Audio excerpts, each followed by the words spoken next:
Hey, good morning, everyone. And I know I'm 6 days late, but Happy New Year. It's 2021, time for our first coffee with PC of the new year. Got my cup of coffee here this morning, enjoying it a little. I'm not sure what it is. I just already beans were in the grinder, so I pushed grind and brewed it up this morning. Not sure what it was. We have a couple, three different coffees in the house right now, but it is tasty and I am enjoying it. One of those that, anything fresh ground, I'm really enjoying that, the grinder that is there to get that done. So I hope you're enjoying your coffee this morning as we meet together. Just a few quick minutes to check in as we are in the first week of the new year. So here's a question. How are those New Year's resolutions going? You're probably like me and made some. I had some particular ones. This was kind of my New Year resolution. I'd gotten it through a few things. As I've said before, I like to run. I'm not fast, not good at it, but just the accomplishment and the discipline of training, particularly for a race or an event, helps. Late last year, I did the 100-mile relay over 50 days. It was actually 100 miles by myself over 50 days. So for the new year, this was what I was going to do. I was hoping to do basically all the distance races that typically they have: a 5K, a 10K, a half marathon, and a marathon. That was my goal for 2021. Every 3 or 4 months, try to find a race. Hopefully some of them would be in person. I know a lot of events have been virtual because of the pandemic and the like. So that was what I was after. I was hoping I could do them and maybe even have some personal best, some PRs as they call them, in those races. I keep track of those things, just kind of a motivational thing. So I'd start off the year with some training and with a plan. Always helps me. And here's what I did January 1st. Got up off the couch, walking across the living room, and wrapped my pinky toe around the leg of Denise's chair. And boy, did that hurt. So that kind of derails my training, and maybe I can in the next month or so get back to it as it heals up. But that, sort of how that first resolution of the year, one of my resolutions of the year, got started. It seems like that's a very 2020 kind of a 2021 beginning. It feels like, but that's the thing. There's so much of this hope about 2021 that we'd finally put 2020 behind us. But the reality is the difference from one day to the next, there wasn't this incredible change of all the particulars of what's going on in the world that would make it certainly a hopeful outlook. And that's kind of what I wanted to talk about. I mentioned it in Sunday's sermon, but I've looked at it since then again, and I think it's a fascinating study. Talk about outlook. It's a poll that was released by Gallup. I might have said on the stream it was by Lifeway, but it wasn't. It was by Gallup. They've been doing this since 2001. So about 20 years of this poll, where they ask people to assess their mental health. And interestingly enough, every year since the beginning of this poll, between 81 and 89% of the people polled says their mental health is either good or excellent. That's pretty remarkable. 4 out of 5 or more, sometimes almost 9 out of 10 people in our country say their mental health is excellent. But here's the thing. In 2020, when they did that poll, it was 76%. Mental health had kind of gone down, those who rated their mental health as good or excellent. In fact, it was 85% in 2019. The 2020 number was 76%. If you just look at excellent, how many people say their mental health is excellent? Typically, it runs between 42 and 51%. Almost half the people said their mental health is excellent in that history of the poll until 2020. Now, in 2020, it went down to 34%, 1 out of 3 or so. That's a pretty considerable drop for both of those. And so part of polling data is to say, why? Is there a reason? Is there something that contributed to it? Now certainly we know lots of reasons why people's mental health was affected given what's happened the last year. But they looked and said, was there any differentiation between groups of people and how they reacted in this way? And remarkably, it was consistent across the board. They broke it down. Gender, was there any difference? No, both genders went down in mental health. They broke it down in marital status. Were married better able to cope since they had a spouse or a family than single. No difference. Both of those groups went down. They looked at race, given some of the stuff that's happened around race this year, some of the issues of injustice that we've dealt with. Maybe race was a factor. No, it cross race. People's mental health was declining in this survey.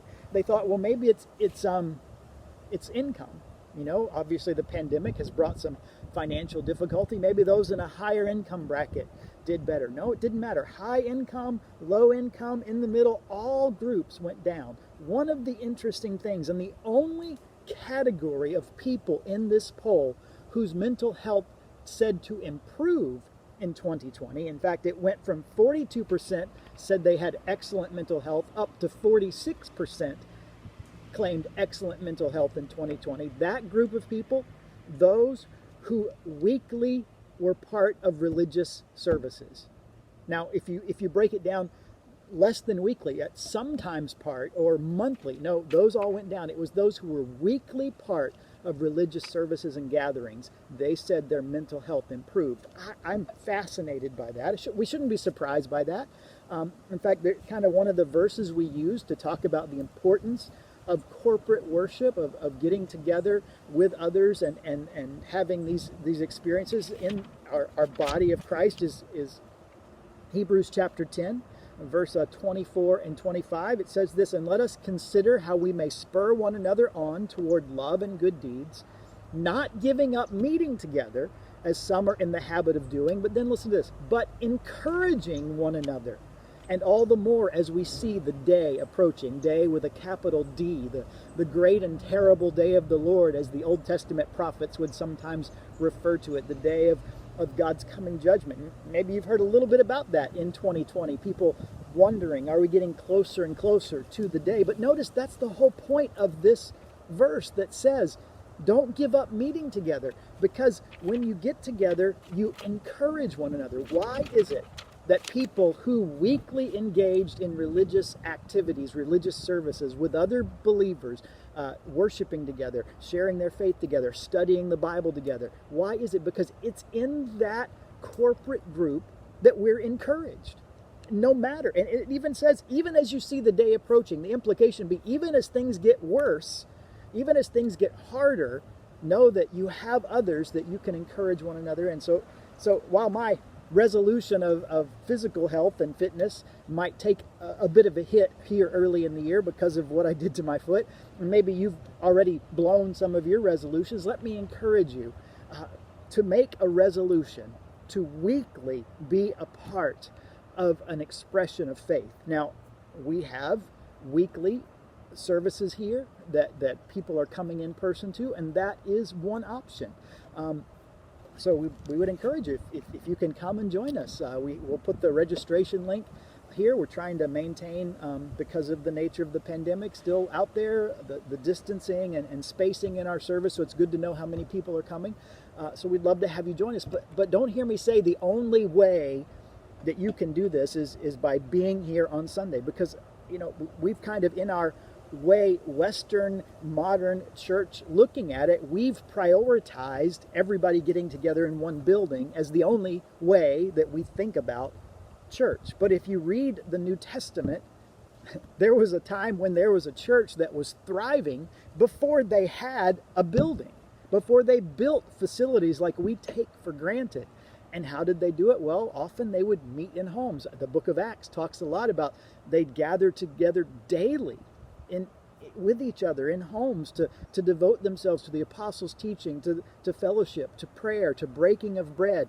What are they doing? Having these regular religious gatherings, these regular worship gatherings. And so I encourage you, maybe coming in person isn't it, and you're watching online.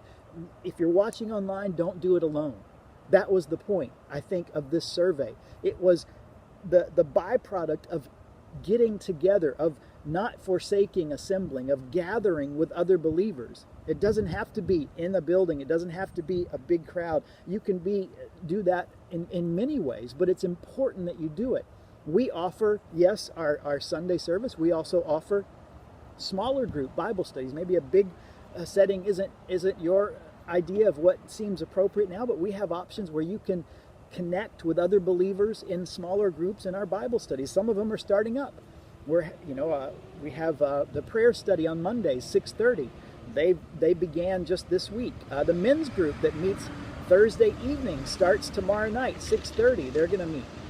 Next week, the ladies' Thursday morning study meets. And these, I think all of them, if you don't want to come and be in the room, you can join through Zoom or other technology for now. And I'm saying all this to say I think it's reminding us, this survey by Gallup, again, not a Christian survey, not a survey set out to make a point about the value of faith, found out that what we're encouraged to do in Scripture, to not forsake, to not give up meeting together, because in that we encourage each other. It found out what God knew and what He knew we needed. So please find a way. And if you're a part of our church, let me know. Send us an email. We'll connect you to those groups. We'll give you the specifics. We're trying to put a page on our website where you can have that and even get links if you want to do the Zoom connection with those groups. So you can ask us and we'll send you that information. I hope to have that up soon. I hope to have it up already, but still working on some things with it.